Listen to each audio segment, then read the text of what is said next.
Pemirsa, sebuah informasi yang viral di media sosial dalam beberapa hari terakhir menyebutkan bahwa musim kemarau tahun 2026 akan menjadi yang terparah dalam 30 tahun terakhir. Kabar ini pun dengan cepat menyebar dan menimbulkan kekhawatiran di tengah masyarakat. Lalu, bagaimana fakta sebenarnya? Berikut laporan selengkapnya.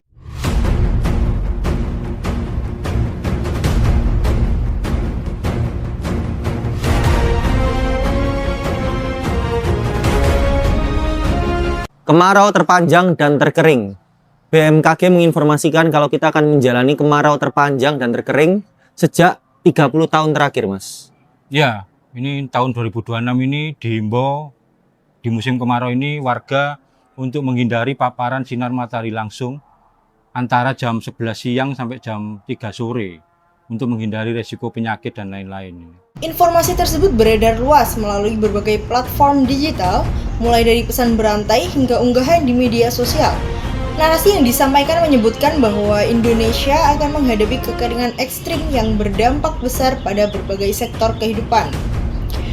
Tidak sedikit masyarakat yang merasa cemas, terutama mereka yang tinggal di wilayah rawan kekeringan serta para petani yang sangat bergantung pada kondisi cuaca untuk keberlangsungan produksi pertanian. Menanggapi kabar yang beredar tersebut, Badan Meteorologi, Klimatologi, dan Geofisika atau BMKG akhirnya memberikan klarifikasi resmi. BMKG menegaskan bahwa informasi yang menyebut kemarau tahun 2026 sebagai yang terparah dalam 30 tahun terakhir adalah tidak benar atau termasuk disinformasi. Dalam penjelasannya, BMKG menyampaikan bahwa memang terdapat potensi musim kemarau yang cenderung lebih kering dibandingkan kondisi normal di beberapa wilayah Indonesia. Namun kondisi tersebut masih berada dalam kategori wajar dan tidak dapat diklasifikasikan sebagai kemarau ekstrim. BMKG juga menekankan bahwa istilah seperti kemarau terparah maupun kekeringan ekstrim yang beredar di masyarakat bukanlah pernyataan resmi dari lembaga tersebut. Pada kesempatan ini BMKG menghadirkan informasi terkait prediksi musim kemarau 2026. Sebagian besar wilayah Indonesia atau di 400 zona musim, 57,2%, diprediksi mengalami musim kemarau yang lebih panjang dari normalnya. Di sisi lain, meskipun tidak tergolong ekstrim, kondisi kemarau yang lebih kering tetap berpotensi menimbulkan dampak terutama terhadap ketersediaan air bersih dan sektor pertanian.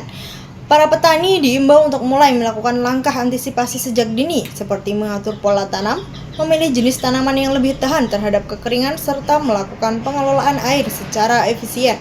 Selain itu, masyarakat juga diingatkan untuk mulai bijak dalam menggunakan air, terutama di daerah yang selama ini rentan mengalami kekurangan pasokan air saat musim kemarau. BMKG pun mengimbau masyarakat untuk tidak mudah percaya terhadap informasi yang belum terverifikasi kebenarannya. Pemirsa, dari peristiwa ini kita dapat mengambil pelajaran bahwa literasi informasi menjadi hal yang sangat penting di tengah derasnya arus berita di media sosial. Tetap tenang, tetap waspada, dan pastikan setiap informasi yang Anda terima telah terverifikasi kebenarannya. Saya, Intan Kurniasari, terima kasih atas perhatian Anda dan sampai jumpa.